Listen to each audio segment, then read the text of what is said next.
Daniel Parker had exactly $43 left in his checking account when he pulled into the Walmart parking lot on Christmas Eve, and he was about to let his 6-year-old son spend 35 of it on a Lego set.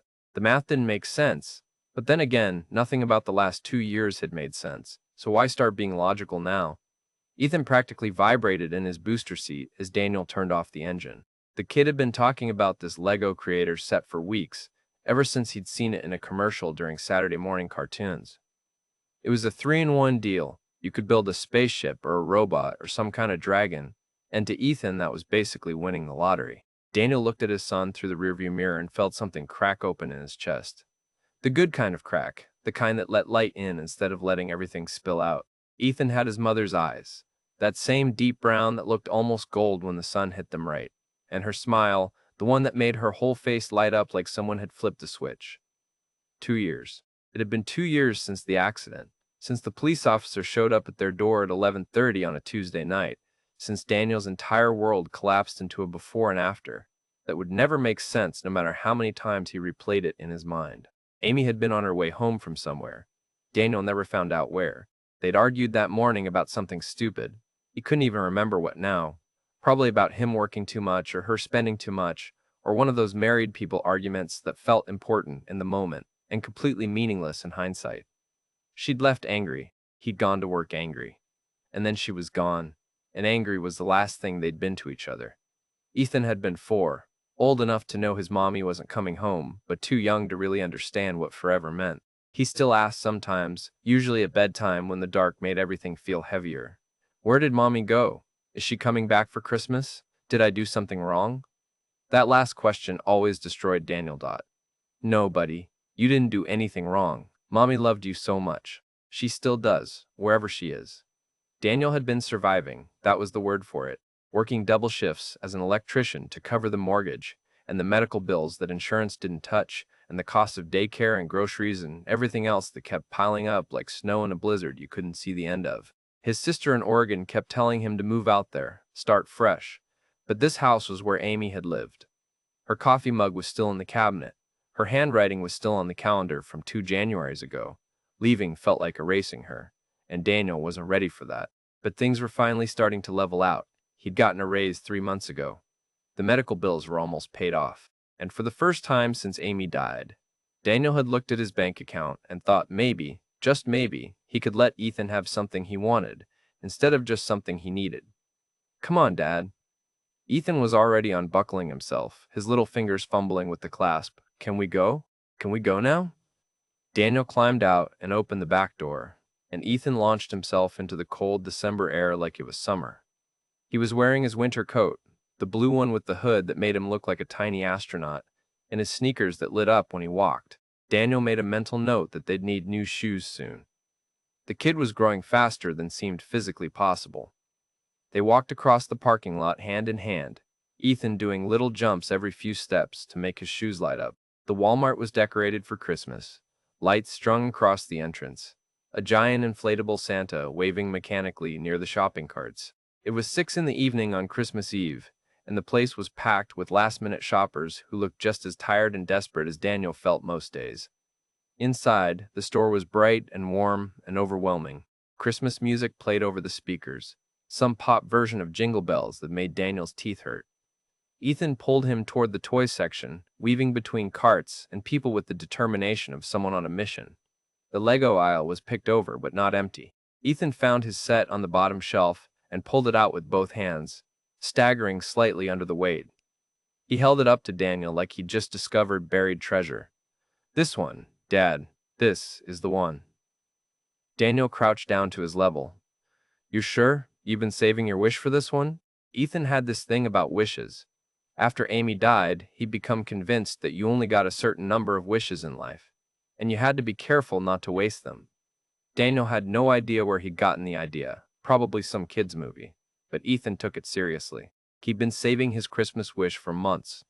I'm sure, Ethan said solemnly. This is what I wish for, then let's get it. Ethan hugged the box to his chest and they headed toward the registers. Daniel's phone buzzed in his pocket, probably a text from Mrs. Pocket. Jen next door asking what time he'd pick Ethan up tomorrow.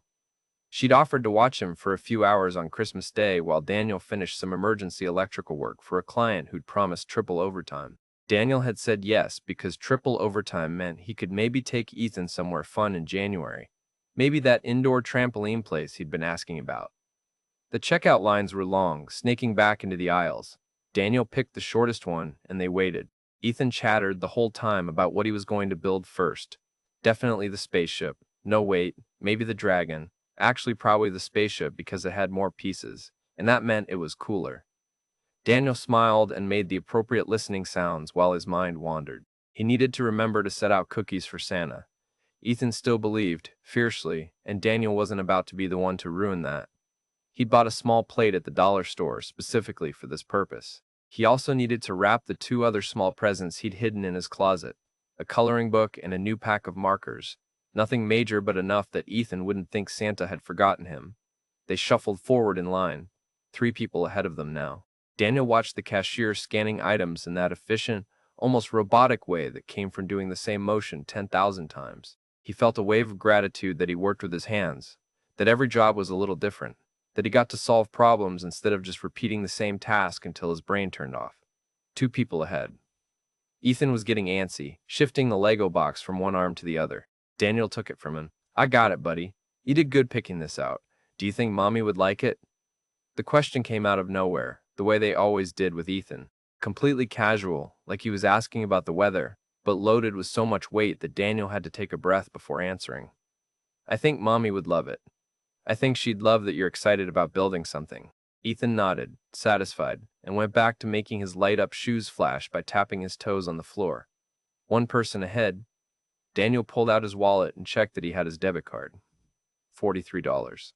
$35 for the Lego set, $8 left for gas and whatever else came up between now and payday on Friday. He'd make it work. He always did. The person in front of them finished and moved away with their bags. Daniel stepped forward. Ethan pressed against his leg, both of them approaching the register. And then Daniel looked up at the cashier and his entire body went cold.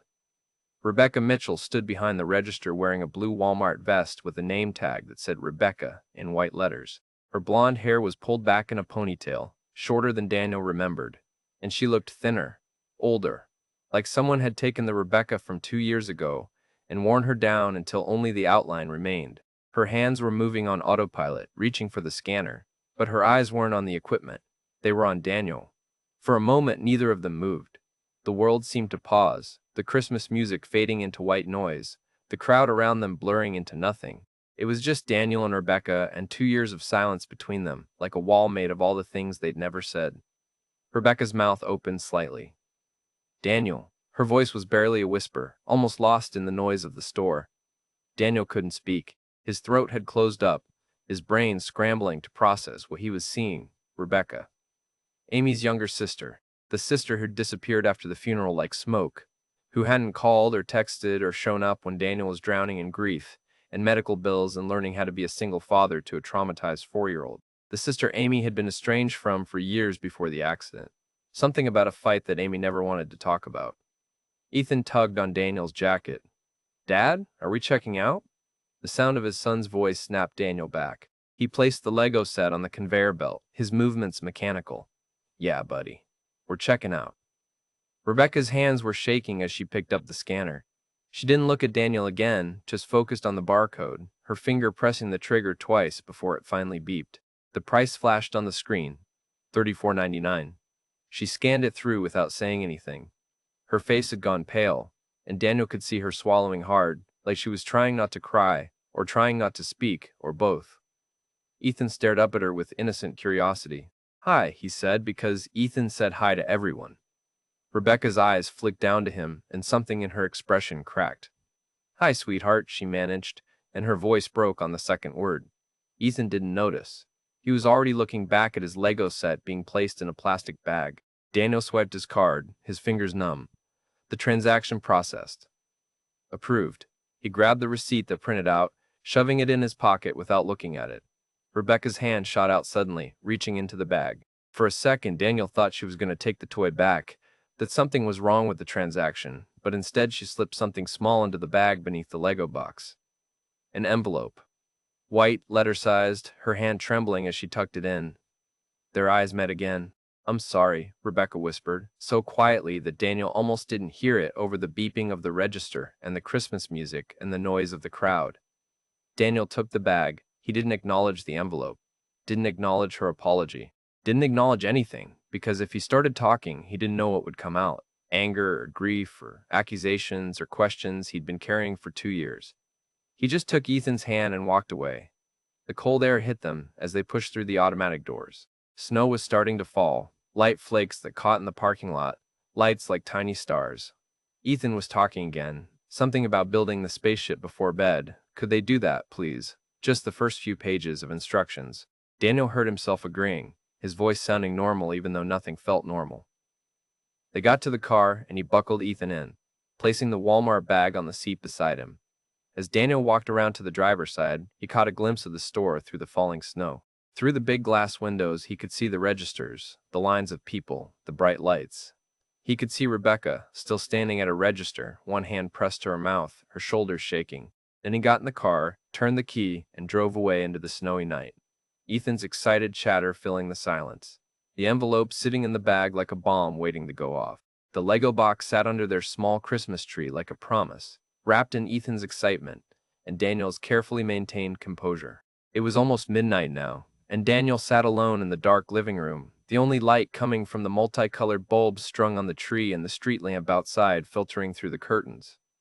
Ethan had fallen asleep an hour ago, exhausted from the anticipation of Christmas morning. Daniel had read him 3 stories, sung him the bedtime song Amy used to sing, and waited until his breathing turned deep, and even before creeping back out to the living room. The Walmart bag sat on the coffee table where he'd left it. Daniel had been staring at it for 20 minutes, working up the courage to look inside. He'd avoided it all evening, focusing on Ethan, on cookies for Santa, on wrapping the small presents from his closet. But now, there was nothing left to distract him. He reached in and pulled out the envelope. It was standard white paper, sealed, with his name written on the front in handwriting he recognized immediately. Rebecca had always written in that same careful print, each letter distinct and separate, like she was afraid of things running together and becoming illegible. Daniel turned it over in his hands. Part of him wanted to throw it away, unopened, to protect himself from whatever was inside. But another part of him, the part that had spent 2 years with questions that had no answers, needed to know. He opened it. Inside was a letter, 3 pages folded together, and something else. A check.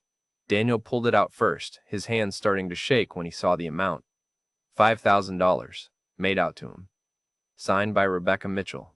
His first reaction was anger, hot and immediate. Did she think this fixed anything? Did she think money made up for 2 years of silence, for abandoning them when they needed family most, for disappearing like they meant nothing? But he unfolded the letter anyway, and he started to read. "Dear Daniel," it began. "I don't have the right to ask you to read this, but I'm asking anyway.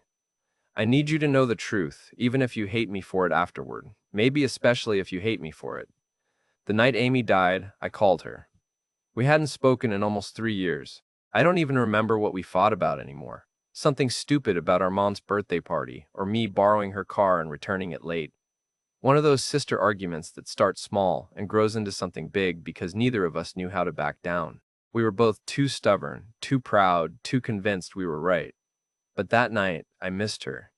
It was a Tuesday and I was sitting in my apartment feeling so alone, and I just wanted my sister back, so I called her, and she answered." Daniel stopped reading. His chest felt tight. He didn't know about this call. Amy had never mentioned it. She'd been on her way home that night from somewhere. He'd never found out where, because by the time he thought to ask, it didn't matter anymore. She was gone, and the destination didn't change that. He kept reading. "We talked for almost an hour. We cried. We apologized for things we couldn't even articulate properly.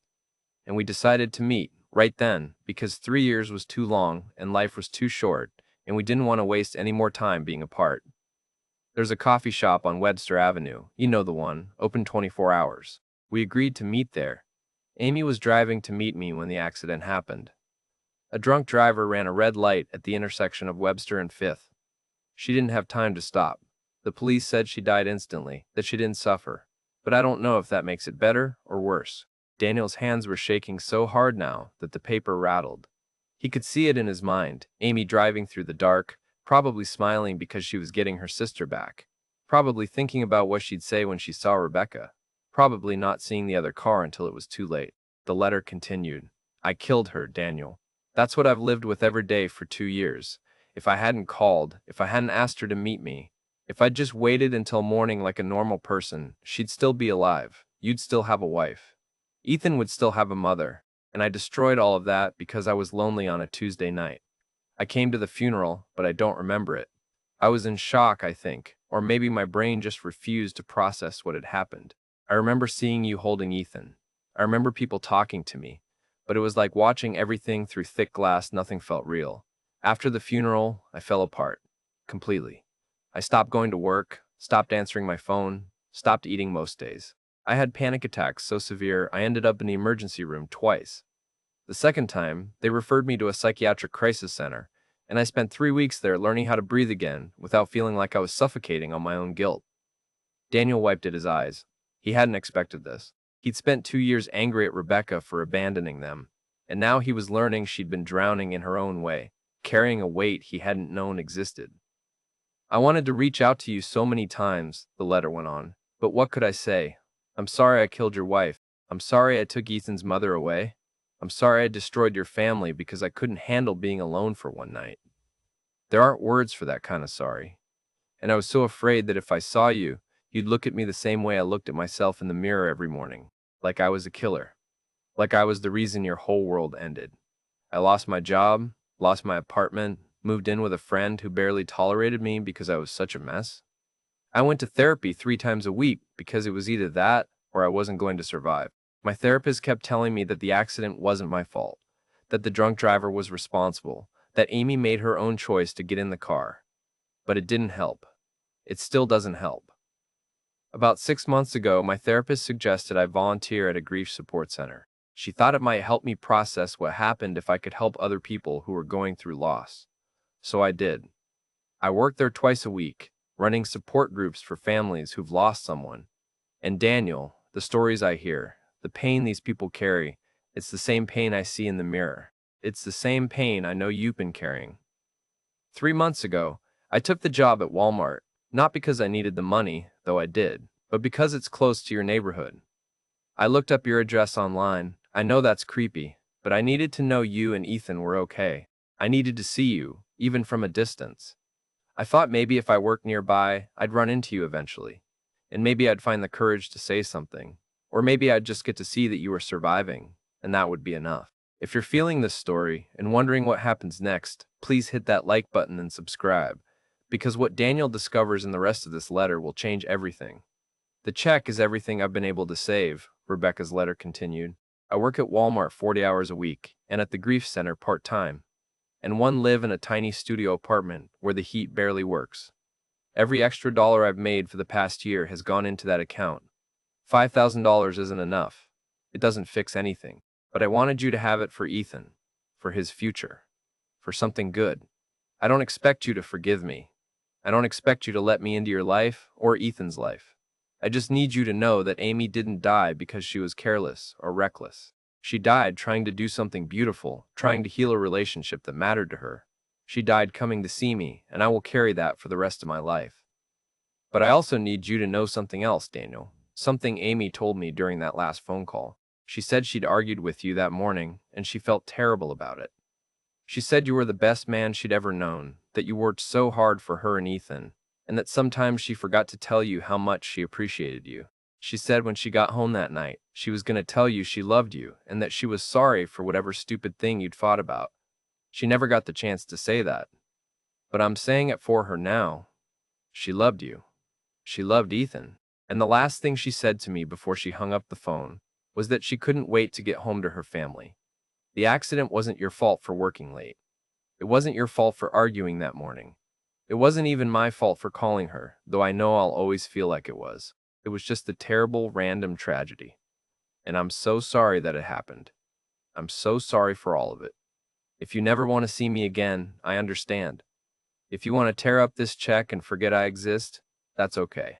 But if there's any part of you that thinks Ethan might want to know his aunt someday, or that you might need someone who loved Amy the way I did, my number and address are at the bottom of this page. The choice is yours. I'm sorry, Daniel, for everything. but mostly for not being brave enough to say this to your face, Rebecca. Daniel sat in the dark living room with tears streaming down his face, the letter shaking in his hands. He hadn't cried like this since the funeral, since those first terrible months when grief felt like something physical crushing his chest. But this was different. This wasn't just grief. This was release. He'd been carrying his own guilt for 2 years. Guilt about the argument that morning. Guilt about working late. Guilt about not being there to protect Amy somehow, even though there was nothing he could have done. He'd replayed that day in his mind 1,000 times, wondering if he'd just apologized faster, if he'd just come home earlier, if he'd just been a better husband, would she still be alive? And now he knew that Amy's last thoughts had been about coming home to him, about telling him she loved him, about healing their stupid argument. She hadn't died angry, she'd died trying to make things right. Daniel looked at the check again. $5,000. He thought about Rebecca working at Walmart, living in a studio apartment with broken heat, saving every dollar she could because she didn't know how else to say she was sorry. He thought about her spending 2 years in therapy, volunteering at a grief center, trying to heal enough to maybe, possibly, be part of their lives again. He thought about Amy, about what she would want, and he knew, with absolute certainty, that Amy would want him to forgive her sister. Amy would want Rebecca to know her nephew. Amy would want them to be family again, messy and imperfect and broken maybe, but family nonetheless. The clock on the wall showed 12:17, technically Christmas morning. Daniel looked at the tree, at Ethan's Lego set waiting underneath, at the small apartment that had felt so empty for so long. Then he picked up his phone and dialed the number at the bottom of Rebecca's letter. It rang 4 times before she answered, her voice thick with sleep and confusion. Hello? Rebecca. It's Daniel. Silence. Then a sharp intake of breath. Daniel, I didn't think, I hoped, but I didn't. Her voice broke. I'm sorry. I'm so sorry. I know. I read your letter. Daniel took a breath, steadying himself. Ethan is building his Lego set in the morning, first thing when he wakes up. He's going to need help with it. It's got like 800 pieces. More silence. Then, very quietly, what are you saying? I'm saying he could use his aunt. We both could. Can you come over? He heard Rebecca start to cry, really cry, the kind of sobbing that came from 2 years of holding everything in. Are you sure, Daniel? Are you sure? I'm sure. Come at 9. I'll make coffee. We'll figure the rest out as we go. Okay. I'll be there. Thank you. Daniel, thank you. They hung up, and Daniel sat in the silence of his living room, the letter still in his lap, the weight he'd been carrying for 2 years, feeling just a little bit lighter. Christmas morning came bright and cold. Ethan woke up at 7:30 and bounded into Daniel's room like a tornado, screaming that Santa had come. There were presents. Could they open them right now? Please, please, please. Daniel made hot chocolate and they sat by the tree together. Ethan tore into the Lego set with the kind of joy that made everything worth it. Every double shift, every frozen dinner, every lonely night. He dumped the pieces onto the floor and stared at the instruction manual like it was a treasure map. At 8:55, there was a knock on the door. Daniel opened it to find Rebecca standing on his porch, her face pale and nervous, holding a small wrapped present. She'd clearly been crying, her eyes red and puffy, but she'd tried to clean herself up. She was wearing jeans and a sweater, and she looked terrified. Hi, Daniel said quietly. Hi. Rebecca's voice shook. Can I? She couldn't finish the sentence. Come in. He stepped aside, and Rebecca walked into the apartment like she was entering a sacred space. Her eyes went immediately to the photos on the wall, pictures of Amy and Ethan and Daniel, a family frozen in time. Then Ethan looked up from his Lego pile and saw her. Rebecca knelt down slowly, setting her present aside. Hi, Ethan. My name is Rebecca. I'm your Aunt Becca. I knew your mommy when she was little, and I loved her very much. And I love you too, even though I haven't been around. Ethan studied her with those serious brown eyes, Amy's eyes. Do you know how to build Legos? Rebecca smiled through her tears. I used to build them with your mom all the time when we were kids. Cool. Ethan handed her the instruction manual. You can help then. We're building the spaceship first. And just like that, with the simple acceptance that only children possess, Ethan made room for her. Daniel watched as Rebecca sat down on the floor next to his son, their heads bent together over the instructions, and he felt something he hadn't felt in 2 years. Hope. Real, solid hope that they were going to be okay. Rebecca looked up at him, tears streaming down her face. mouthing the words, "Thank you." Daniel nodded and went to the kitchen to make coffee, leaving them to sort through Lego pieces and begin the slow work of building something new. Later, after the spaceship was half finished and Ethan had opened Rebecca's present, a children's book about stars and space that he immediately loved, the three of them sat at Daniel's small kitchen table eating scrambled eggs and toast. It wasn't fancy. It wasn't the Christmas dinner Amy used to make, but it was family. Rebecca told Ethan stories about his mom, silly things from when they were kids, and Ethan listened with rapt attention. Daniel listened too, learning things about Amy he'd never known, seeing her through her sister's eyes. At one point, Ethan looked at Rebecca and asked, very seriously, "Are you going to come back, or are you going to disappear again?" Rebecca's eyes filled with tears, but she didn't look away. "I'm going to come back. As much as your dad will let me. I promise." Ethan considered this. "Okay, good, because the Lego dragon looks really hard and I'm going to need help." Everyone laughed, and the sound filled the small apartment with something that felt almost like healing. That night, after Rebecca had gone home with promises to come back next weekend, after Ethan was asleep clutching his new book, Daniel sat alone again in the dark living room. But it felt different now. Less empty. Less like surviving, and more like living. He thought about Amy, about that phone call with her sister, about her driving through the dark trying to make things right. He thought about forgiveness, about second chances, about how sometimes the people who hurt us are carrying their own unbearable pain. He thought about Rebecca's letter, about $5,000 saved one shift at a time, about 2 years of therapy and guilt, and trying to become someone worthy of being let back in. And he thought about Ethan, sitting on the floor with his aunt, building something new from scattered pieces, the way you always had to after something broke. Christmas wasn't about perfect families or perfect circumstances. It was about making room at the table for the people who needed it most, even when it was hard. Especially when it was hard, it was about choosing connection over isolation, forgiveness over blame, love over fear. It was about understanding that sometimes the greatest gifts don't come wrapped in paper or bought in stores. Sometimes they come in the form of a letter, a confession, a phone call, a knock on the door.